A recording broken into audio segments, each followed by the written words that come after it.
In January 1911, F.D.R. starts his first term as state senator. 3 months later, the deplorable conditions of sweatshop labor are brought to the nation's attention.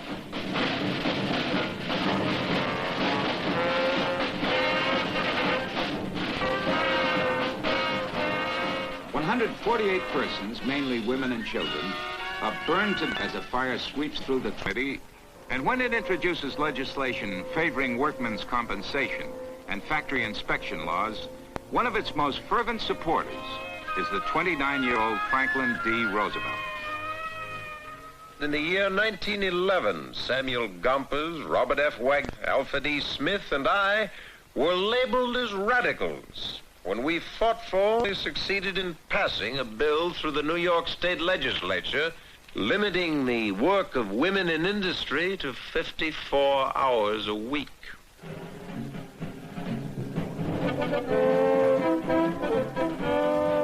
As the 1920s, the federal government continues to give labor scant recognition. Labor gives its own unions scarcely more. Less than 6% of American workers are organized.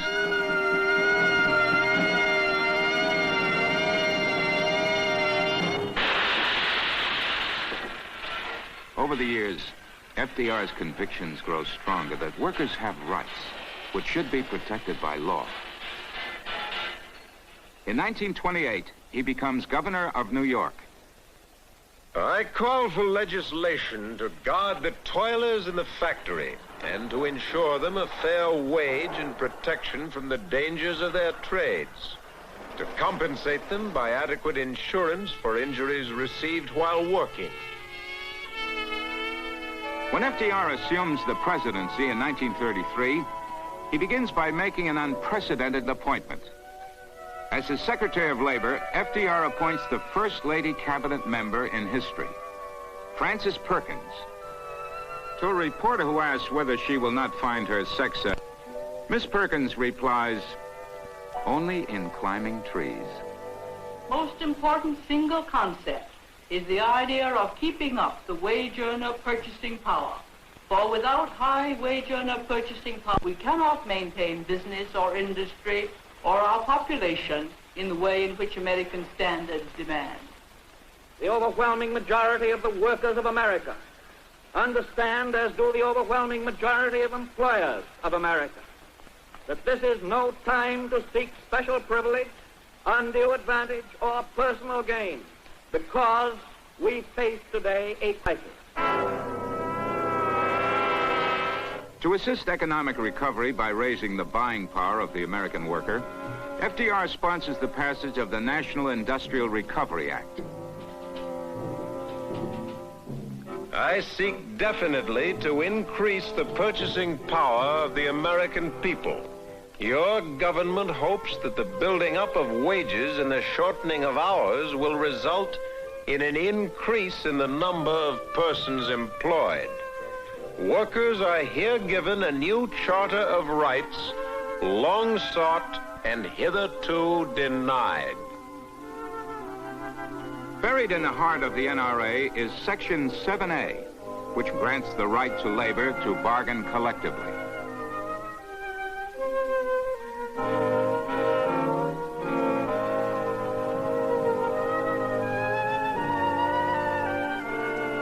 Section 7A says that workers can choose representatives.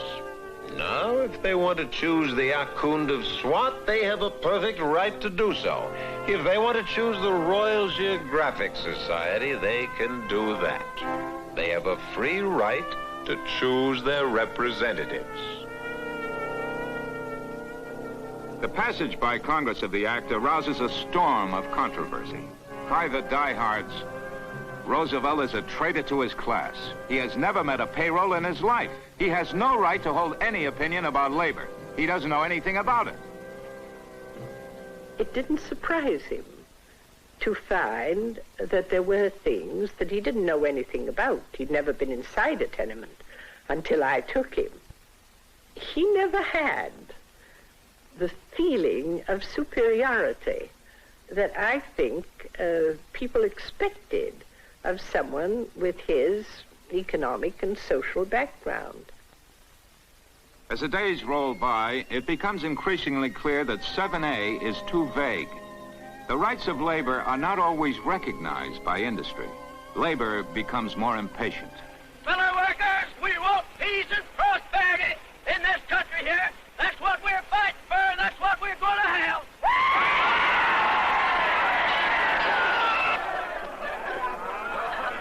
1934 opens with isolated explosions. Then strikes become general across the land. In Minneapolis, the Teamsters strike effectively paralyzes the city, and class war threatens as the Yale Club of Minneapolis leads an anti-labor march. In West Virginia, John L. Lewis calls a series of strikes against mine operators. If the soldiers come, the mine workers will remain peacefully in their homes, conscious of the fact that bayonets in coal mines will not produce coal.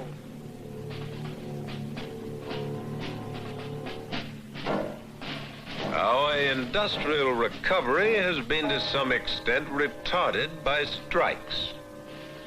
I would not minimize the inevitable losses to employers and employees and to the general public through such conflicts. But I would point out that the extent and severity of labor disputes during this period has been far less than in any previous comparable period.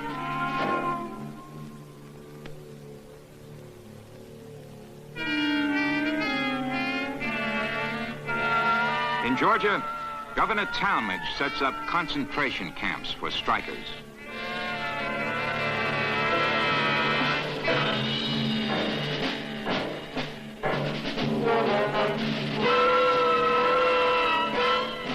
In New England, a textile trade journal says, a few hundred funerals will have a quieting influence. San Francisco is virtually immobilized when the longshoremen under Harry Bridges strike. Says Bridges, we workers have nothing in common with the employers. We're in a class struggle.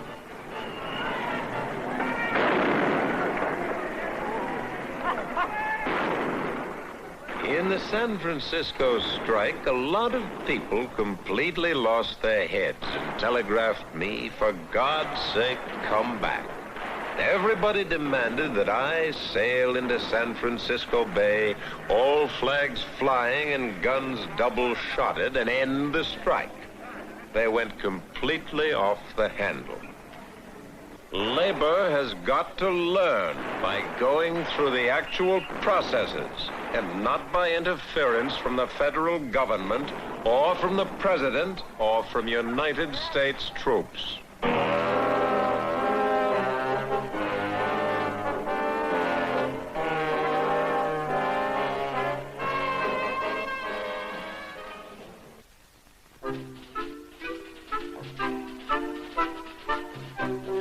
The best customer of American industry is the well-paid worker. Our aim must be to achieve and maintain a national economy whose factors are so finely balanced that the worker is always sure of a job which will guarantee a living wage. The wage earners of America will not ask for more. They will not be satisfied with less. The NRA simply isn't strong enough to enforce the rights of labor. And the Senate passes a bill introduced by Senator Robert F. Wagner of New York City on February 21st, 1935. On July 5th, it becomes a law. Officially called the National Labor Relations Bill, it provides supervised union elections in industrial plants. It creates a judicial board to weigh disputes between labor and management. The National Labor Relations Act is now the law of the land.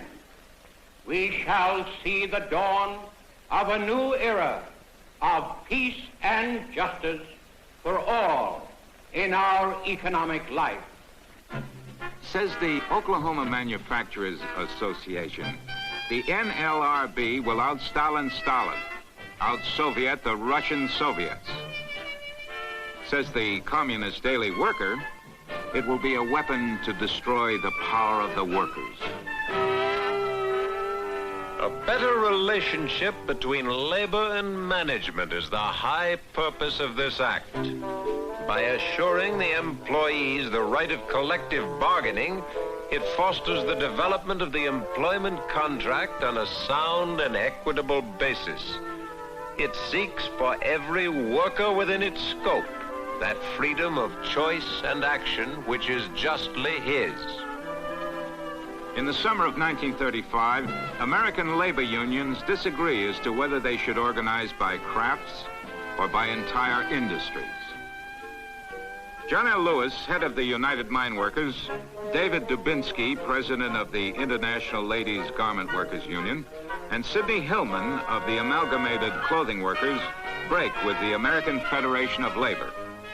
They form the CIO.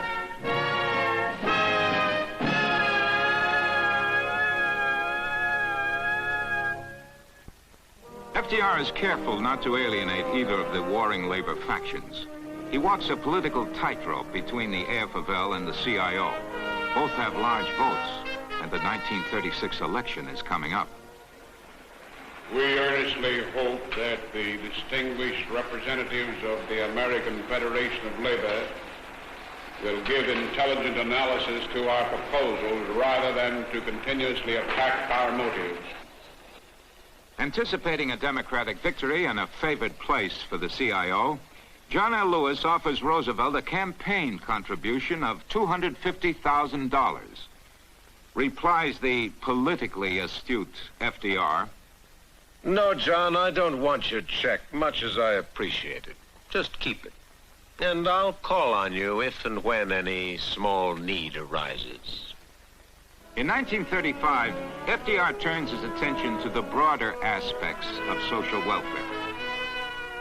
This Social Security measure gives at least some protection to 30 million of our citizens who will reap direct benefits through unemployment compensation, through old age pensions, and through increased services for the protection of children and the prevention of ill health.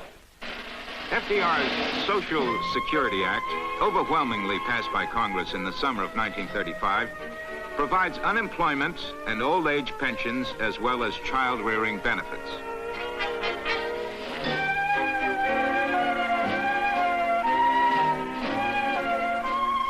The National Association of Manufacturers calls the act the ultimate socialistic control of life and industry. If, as our Constitution tells us, our federal government was established, among other things, to promote the general welfare, it is our plain duty to provide for that security upon which welfare depends. Strengthened by favorable legislation and FDR's sweeping victory in 1936, the labor movement introduces a new form of strategy, the sit-down strike.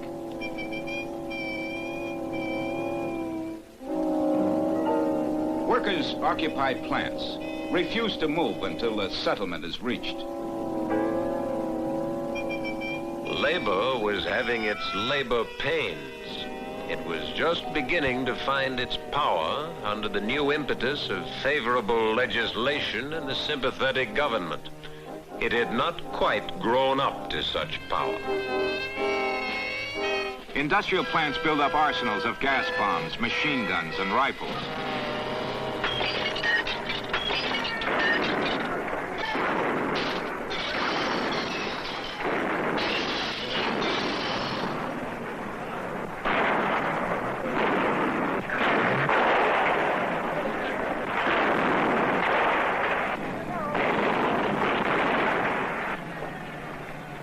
The sit-down strikes plague the nation. In Michigan alone, there are 51 strikes in 1 month.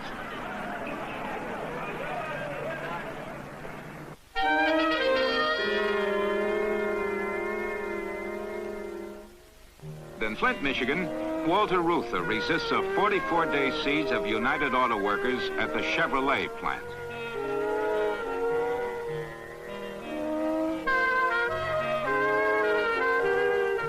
Sit-down strikes are unpopular.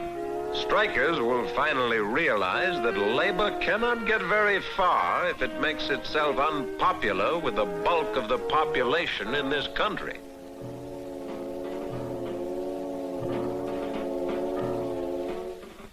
The struggle in the automobile industry will be fought to a finish. Labor will determine in this issue whether or not collective bargaining, in the accepted sense of the word, will be established in the automobile industry.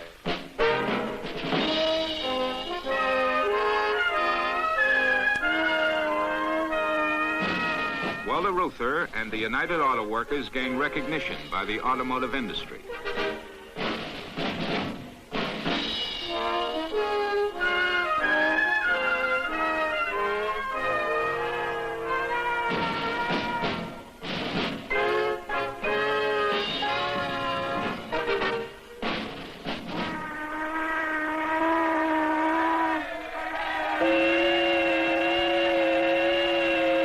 The last of the basic New Deal acts. The Wages and Hours Act of 1938 establishes minimum wages. It abolishes lockouts. It ends child labor for all time. The age-long curse of child labor has been lifted. The sweatshop outlawed, and millions of wage earners released from starvation wages and excessive hours of labor. The pattern of a new order of industrial relations is definitely taking shape. The Hyde Park squire has traveled far since his first visit to a tenement brought the awakening of his social conscience. He has made it possible for organized labor to become a powerful political force. He has brought dignity and acceptance to the labor movement. Our aim is the advancement of human progress by industrial progress. Ours is the duty to work for that happy consummation when bitterness and distrust shall be replaced by mutual respect.